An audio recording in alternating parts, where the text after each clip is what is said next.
We're in a society now where we look at it where sleep deprivation is like a sign of success. Like everybody, oh man, beat the sun up. They show the time they're getting up. They show the clock, it's 3:30 in the morning. So everybody thinks, well, if I beat the sun up, I'll be successful. If you're not productive when the sun is up, don't beat the sun up.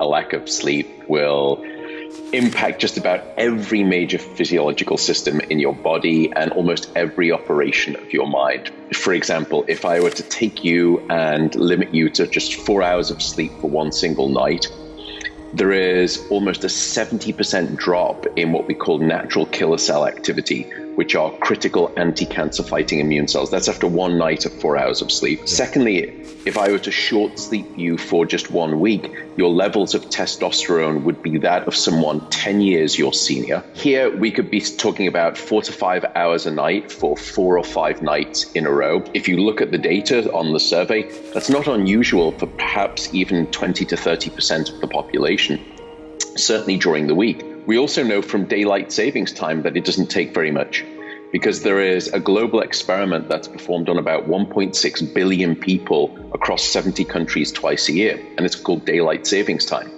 Now, in the spring, when we lose 1 hour of sleep, we see a 24% increase in heart attacks the following day. In the fall, we see a 21% decrease in heart attacks. You collide all of that information together, as well as the impact on the brain, the mental health issues regarding anxiety, suicidality, depression, as well as increased risk for Alzheimer's disease. And we've been seeing that as well. Even if you can get a few hours of sleep, don't do it.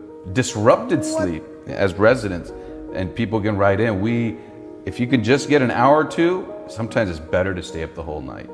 And it's a story well worn between residents. They pass that on to each other. And the reason is the sleep disruption can be quite difficult on the brain. And so if you're gonna get 5 good hours of sleep going on to people who aren't in surgical training, maybe that's better than 7 hours of disrupted sleep where your phone is going off and different things are pinging your way. So that's one lesson I think people should understand.